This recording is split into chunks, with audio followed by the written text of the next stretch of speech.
Hello guys, welcome to ahead and informed. आज मैं आपके लिए लेकर आया हूँ इंडियन एयरफोर्स द्वारा निकाली गई अग्निवीर वायु की नोटिफिकेशन। अग्निवीर वायु की नोटिफिकेशन एक बहुत ही अच्छी अपॉर्चुनिटी है 18 से 21 साल के लड़के और लड़कियों के लिए, जिसमें आपको 4 साल की सर्विस करने का मौका मिलता है इंडियन एयरफोर्स में। एक discipline lifestyle of armed forces जो होता है उसको जीने का एक मौका मिलेगा। और इसमें जो अग्निवीर है, आपको अच्छी सैलरी भी मिल रही है। और इसमें एक और ऑप्शन है कि आपको 4 साल की सर्विस के बाद जो 25 सबको मौका मिला जाएगा, एक परमानेंट होने का एक एग्ज़ाम होगा, जिसमें से जो बेस्ट 25% कैंडिडेट्स होंगे उनको परमानेंट होने का भी मौका मिलेगा।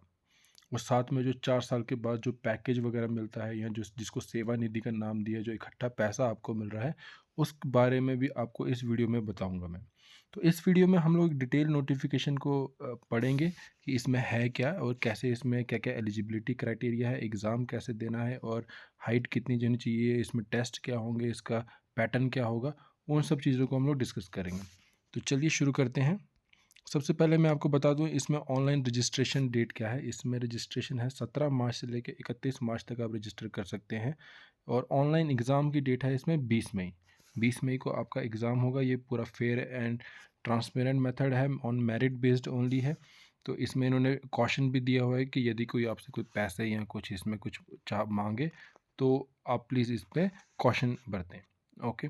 और ये सबसे जो इम्पोर्टेंट इसमें एक कंडीशन है कि ये एक अनमैरिड इंडियन मेल और फीमेल्स के लिए नोटिफिकेशन है, right. And application is required to be filled only online. तो ये सिर्फ ऑनलाइन माध्यम से एप्लीकेशन आप फिल कर सकते हो। और मैं आपको बता दूं, जैसे आप इस वीडियो में देख रहे हैं, तो इसमें आप जो हाईलाइटेड कंटेंट है, आप इसमें इतनी बड़ी नोटिफिकेशन में मैंने आपके लिए जो इंपॉर्टेंट पार्ट्स हैं उनको हाईलाइट किया हुआ है। आप उनको देखेंगे तो आपको इसका जर्नल प्रीव्यू, आपको जर्नल आइडिया इसका मिलेगा। तो सबसे पहले मैंने आपको बताया कि इसमें जो ऑनलाइन रजिस्ट्रेशन है वो 17 मार्च सुबह 10 बजे से 31 मार्च शाम 5 बजे तक खुली हैं। तो आप इसको ऑनलाइन रजिस्टर कर सकते हैं अग्निपथवायु.cdac.in पर जाके। अब हम आते हैं इसके एलिजिबिलिटी क्राइटेरिया पे। इसका एलिजिबिलिटी क्राइटेरिया है, आपकी डेट ऑफ बर्थ होनी चाहिए 26 जनवरी 2002 से लेके 26 जून 2006 के बीच में। और ये दोनों तारीखें 26 दिसंबर 2002 और 26 जून 2006 इंक्लूडेड हैं, राइट। और इसमें जो अपर एज है आपकी इनरोलमेंट की, आपकी जो इसमें भर्ती होने की, वो है 21 साल। सबसे इसमें एक इम्पॉर्टेंट पॉइंट ये भी है कि जो कैंडिडेट है वो मैरिड नहीं होना चाहिए और ना ही प्रेग्नेंट होना चाहिए, राइट। इसमें ये कंडीशन क्यों है, इसमें इन्होंने जो नोटिफिकेशन है उसमें ये भी बताया है कि ये कंडीशन क्यों है कि जो कैंडिडेट है वो मैरिड नहीं होना चाहिए। यहाँ पे आप ब्लू कलर का जो हाईलाइटेड पार्ट है इस पोर्शन में, वो देखिए, keeping in view limited period of engagement of Agniveer. कह रहे हैं कि जो अग्निवीर का जो पीरियड है वो लिमिटेड है, 4 साल का है। अगर उसके अंदर वो कोई मैरिज करता है या प्रेग्नेंट होता है तो उससे उसका क्या होगा कि जो टाइम है उसको छुट्टियां वगैरह ज़्यादा लेनी पड़ेगी, तो जिसके कारण उसका जो लिमिटेड पीरियड है उसका कोई फ़ायदा नहीं रहेगा। तो इसलिए ये प्रेफर करते हैं कि जो कैंडिडेट है वो अनमैरिड हो, राइट। और प्रेग्नेंट भी नहीं होना चाहिए अगर फीमेल कैंडिडेट है। और ये एक और चीज़ है कि जो अनमैरिड कैंडिडेट होंगे वही आगे परमानेंट होने के लिए एलिजिबल होंगे, कि वही उन्हीं का एग्ज़ाम लिया जाएगा जो अनमैरिड होंगे। और इस चीज़ के लिए आपसे ये लोग एक अंडरटेकिंग भी लेंगे, कि जिसमें आपको ये पूछेंगे कि आप आगे वहाँ पे लिखवाएंगे, अंडरटेकिंग में एक बॉन्ड साइन करवाएंगे कि आपको इसमें कि हम शादी नहीं करेंगे for our period of 4 years, जो भी आपकी एनरोलमेंट पीरियड होगा, एंगेजमेंट पीरियड, राइट सर। और एजुकेशनल क्वालिफिकेशन इसमें आप देखिए, साइंस के जो स्टूडेंट्स हैं वो भी इसमें एग्ज़ाम दे सकते हैं, और जो नॉन साइंस बैकग्राउंड से हैं वो भी इसमें अपना एग्ज़ाम दे सकते हैं। तो साइंस के में क्या है कि 12वीं पास होना चाहिए, 12th पास होना चाहिए, और मैथ्स, फिज़िक्स और इंग्लिश उसके सब्जेक्ट्स होने चाहिए, जिसमें 50% मार्क्स होने चाहिए उसके ओवरऑल, और इंग्लिश के अंदर 50। वैसे ही जो 3 साल का जिन्होंने इंजीनियरिंग का डिप्लोमा किया है वो भी इसमें एलिजिबल हैं, विद 50% एग्रीगेट होना चाहिए उनका। और जो जिन्होंने 2 साल के वोकेशनल कोर्स किया, वोकेशनल कोर्स क्या होता है कि कोई स्किल बेस्ड कोर्स किया हो, वो भी इसमें आप एग्ज़ाम दे सकते हैं। तो ये हो गया जो साइंस सब्जेक्ट्स हैं जिनके। और नॉन साइंस के लिए क्या है कि आप 12वीं पास होने चाहिए, या आपने 2 साल का वोकेशनल कोर्स किया होना चाहिए, लेकिन आपके 50% मार्क्स होने चाहिए, और इंग्लिश के अंदर भी आपके 50% मार्क्स होने चाहिए, राइट। अभी हम आगे बढ़ते हैं। अभी इसमें क्या है कि जिस दो चीज़ें मैंने आपको बोली, एलिजिबिलिटी, एजुकेशनल क्वालिफिकेशन में साइंस सब्जेक्ट और अदर देन साइंस सब्जेक्ट। तो कुछ कैंडिडेट्स क्या हैं कि इसमें दोनों साइंस का अलग से पेपर होगा, साइंस सब्जेक्ट्स वालों का, और नॉन साइंस सब्जेक्ट्स वालों का अलग से पेपर होगा। तो अगर कोई कैंडिडेट दोनों इसमें सब्जेक्ट्स में या दोनों चीज़ों में अपेयर होना चाहता है तो वो भी सिंगल सिटिंग में पेपर को दे सकता है। इस चीज़ के बारे में मैं आपको आगे बताऊंगा, राइट। तो एजुकेशनल क्वालिफिकेशन ये आपके जो बोर्ड हैं, जो स्टेट बोर्ड है वहाँ से होने चाहिए, या सेंटर बोर्ड जो भी है आपका। और इसमें परसेंटेज इन्होंने 50% रखा है, तो यानी कि अगर कोई 49.99 भी ला रहा है तो उसको नहीं लेंगे, 50 इसको कंसिडर किया जाएगा मिनिमम। देन इसमें जो मेडिकल स्टैंडर्ड्स हैं, हाइट कितनी होनी चाहिए, तो मेल कैंडिडेट्स के लिए 152.5 सेंटीमीटर्स यानी कि 5 फीट, फीमेल कैंडिडेट्स के लिए 152 सेंटीमीटर्स, ऑलमोस्ट लगा लीजिए 4 फुट 11.5 इंच के आसपास। और अगर कोई हिली एरिया से बिलोंग करता है तो 147 सेंटीमीटर्स फॉर फीमेल कैंडिडेट्स, और लक्षद्वीप के कैंडिडेट्स के लिए 150 सेंटीमीटर्स। और जो वेट है, चेस्ट है, वो आपका in proportion to your height होनी चाहिए, हेयरिंग वगैरह सब कुछ होना चाहिए। और विजुअल्स यानी कि जो आंखें हैं, अगर किसी की नज़र कमज़ोर है तो इसको हाइपरमेट्रोपिया यानी कि जो पास की नज़र है उसको +2, और अगर दूर की नज़र है तो 1। और अगर एस्टिमेगेटिज्म यहाँ पे लिखा है, यानी कि अगर किसी की कोई साइडवेज देखता है, जिसको हम लोग लेमन लैंग्वेज में कहते हैं कि जैसे कोई तीर मार रहा है, तो उसको 0.50 प्लस माइनस में वो इंक्लूडेड है, वो चलता है, ठीक है। और सर्जरी नहीं होनी चाहिए, और उसके जो हाथ पैर हैं वो सही सलामत होने चाहिए। नॉर्मल कंडीशंस हैं जो हर कैंडिडेट्स के लिए एलिजिबल हैं, ठीक है। अब हम आते हैं इसमें जेंडर जेंडर भी कि मेल और फीमेल, एंड प्रेगनेंसी के बारे में मैंने आपको बताया कि ये नहीं होना चाहिए। और नॉर्मल इसमें ये है कि टैटू वगैरह भी बॉडी पे नहीं होनी चाहिए, और अगर बॉडी पे है टैटू तो ऐसी जगह पे होनी चाहिए कि जो विजिबल ना हो, ठीक है, यानी कि आपके फेस या आपके हाथों के ऊपर या वैसी जगहों पे नहीं होनी चाहिए। फिर टर्म्स एंड कंडीशन जैसे कि आपको पता ही है, इसमें 4 साल की आपकी सर्विस होगी, जिसमें 25% कैंडिडेट्स को आगे इनरोल किया जाएगा फॉर द परमानेंट सर्विस। और इसमें अपॉर्चुनिटी सबको मिलेगी अपेयर होने के लिए कि आपको इंडियन एयरफोर्स का एयरमैन बनाया जाए।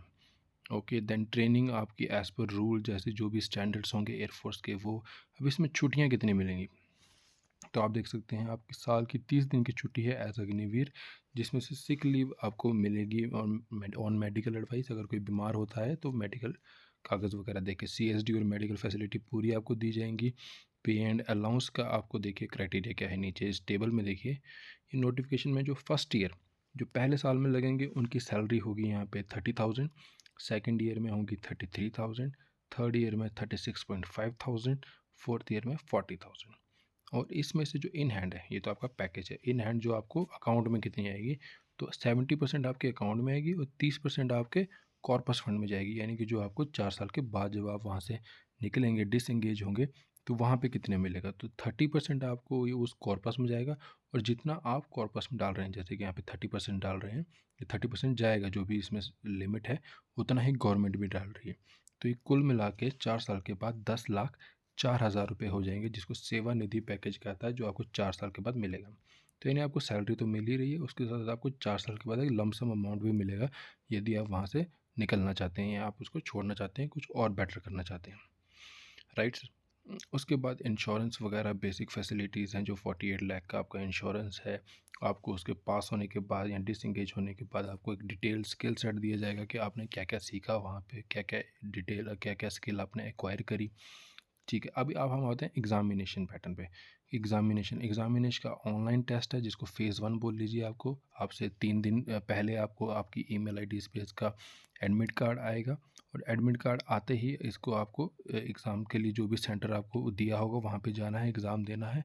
एग्ज़ाम बाइलिंगुअल होगा, हिंदी और English, except for the English paper, वो ऑब्वियसली इंग्लिश में ही होगा।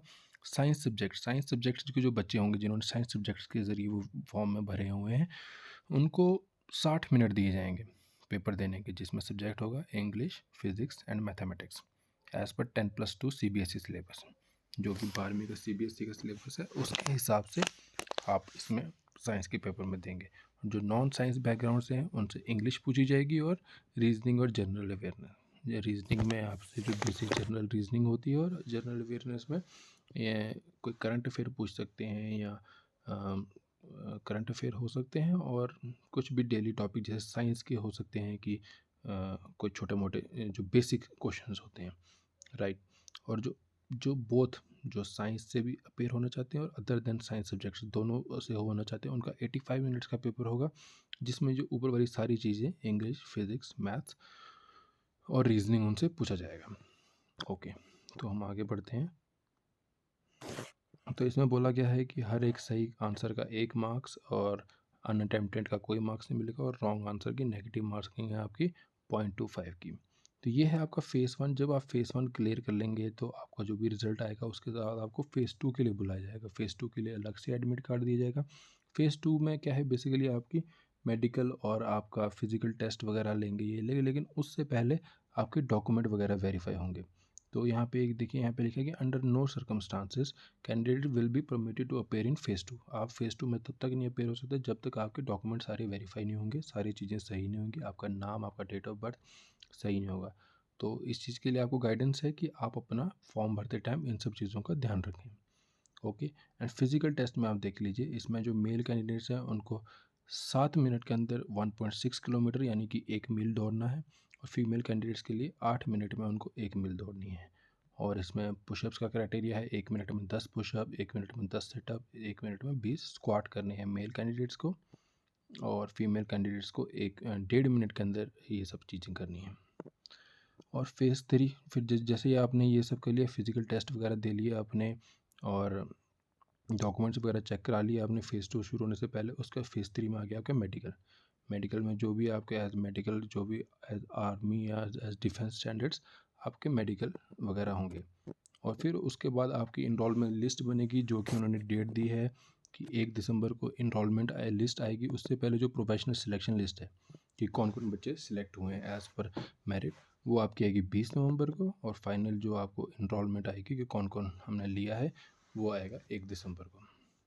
तो ये एक बहुत अच्छी अपॉर्चुनिटी है जो बच्चे इसको देना चाहते हैं। 4 साल का पीरियड है, आप काफ़ी कुछ सीखेंगे इसमें, आपको एक जॉब भी है, और जबकि अनएम्प्लॉयमेंट का दौर है, उस चीज़ के लिए बहुत ज़रूरी और बहुत अच्छा अपॉर्चुनिटी है।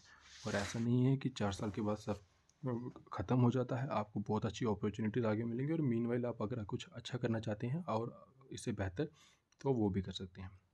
तो चलिए, आज के लिए इतना ही। Thank you very much. अगर कोई भी क्वेश्चन हो तो नीचे कमेंट सेक्शन में ज़रूर मेंशन करें, और इस नोटिफिकेशन की वीडियो PDF आपको डिस्क्रिप्शन में एज अ लिंक मिल जाएगी, आप क्लिक करके इसको डाउनलोड कर सकते हैं। Thank you very much.